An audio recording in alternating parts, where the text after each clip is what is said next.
will again strive to be a community of liberty and justice for all, and a country that welcomes strangers with an outstretched hand, whether tired and poor or wealthy and educated. As countries in Africa and elsewhere came to independence in the last century, they sought to create in their own countries safe, healthy families, communities free of exploitation and full of opportunity. They often saw and copied the United States of America.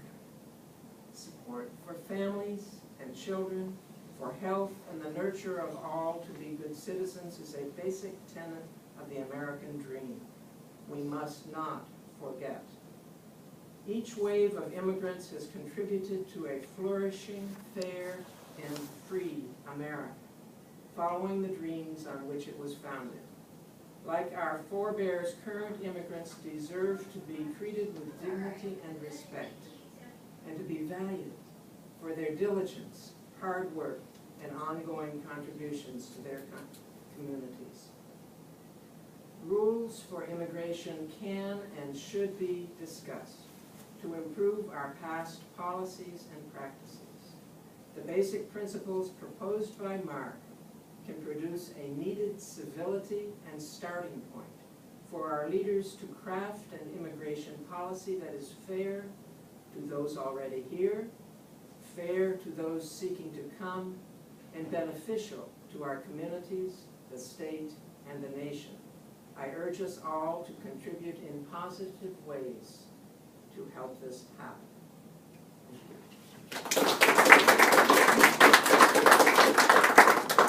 Our final speaker will be Ms. Gall Adam Spinrad, who is the Associate Director of the Jewish Community Relations Council.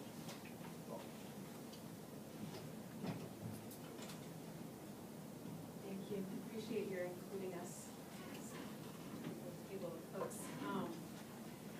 This is the JCRC statement commending Mark's Declaration of Principles to guide Ohio's immigration discussion. We, the people of the United States of America, have the right and duty to determine through our elected representatives who among the rest of the world's people may cross our borders, how long they can stay, and under what circumstances. None are entitled to enter or remain under circumstances contrary to law, but common sense and decency require that our enforcement efforts take into consideration that most immigrants, lawful and unlawful alike, are here to earn a decent living, take care of their families, and live in peace, and nothing more. By a quirk of fate, unlike most of us, many were born in places where this is not possible. And so our national immigration policy should be rational, balanced, and humane, focusing first and foremost on deporting dangerous criminals, and then on reforms that for the rest would combine reasonable penalties for unlawful entry and extension of stay with lawful work opportunities. State and local authorities must of course comply with federal immigration law, and it is especially important to assist the federal government in the arrest and deportation of dangerous criminals.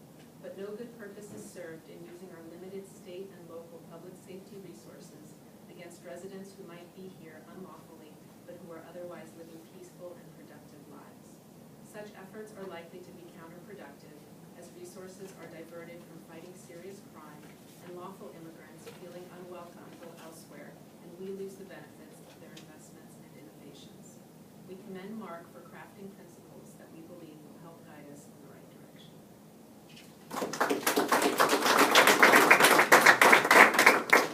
I ask your pardon, I omitted one of our speakers. Doris Hoskin, the Unity Churches, and the Association of Unity Congregations will be our final speakers.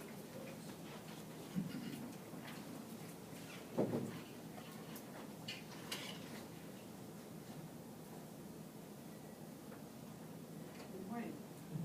Good morning. The Association of Unity Churches Worldwide Ministries is working with the other denominational members in this interfaith coalition for Mark. We support the principles to guide Ohio's immigration discussion crafted by all these judicatories working together. We begin the discussion in southwestern Ohio and hope to join with the other groups across the state of Ohio. The Association of Unity Churches Worldwide Ministries has the following vision and mission statement. Centered in God, we co-create a world that works for all. Unity's support of the choice of the Judicatories in November regarding local and regional strategies for immigration reform flow very easily from Unity's vision statement. Healthy, thriving families, no matter what their race or nation of origin, are core to creating a world that works for all. Inherently, that means working to prevent racial profiling, working to prevent the separation of family members, working to allow all children to attend local schools, working to allow workers to do their jobs, thus contributing to their family abundance and contributing to our local economy through their purchases and taxes. We are a nation of immigrants. What has made us great has been the integration of all of us into the very fabric of society. I call on this state of my birth to reflect the principles that we have all claimed by continuing inclusive policies that encourage immigrants to stay and thrive.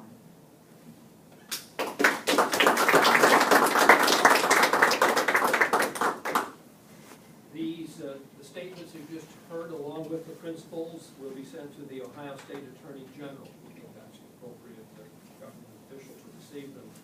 In addition, Mark has been in conversation with other organizations across the state of Ohio regarding immigration reform and the possibility of working towards a statewide statement, or what might be termed an Ohio compact. Now, we've got a few minutes left. We'll open the discussion for questions. Are there questions you'd like to Pat, Butler County Sheriff Richard Jones recently sent a letter to Governor Kasich, I think he sent it on Tuesday, wanting tougher illegal immigration policies. He wants Ohio to adopt what Arizona did. What's your reaction to that? I think the reason we put out these principles is we think there is time and place for more reasoned, rational thought about, I think that action would be contrary to what we're asking for people to consider in these principles. So I think we'll stand by our statement as what we think should be the basis for discussion. Is it an absurd thing that Butler County Sheriff Jones wants to do this? What do you think? I'm not in a position to speak for the sheriff of Butler. But what do you think about his idea? Well, it runs directly counter to what the principles would state are offering. So I guess we would have to be And I in would opposition suggest to that. too, that it's unclear whether the legislation in Arizona is even constitutional in its full extent. So why would Ohio want to enact legislation that could at any point be overturned, regardless of larger issues of civility, of harmony, of stability of communities, etc.? While I have you up there, there's another lawmaker, John Adams of Sydney. He's proposing that they already allow guns in bars. Now they want to allow guns in colleges, churches, and daycare centers. What do you think about that? I think we'll leave that for that's another subject on another topic. I think it would be not appropriate to include that discussion. We're talking immigration. Other questions, issues?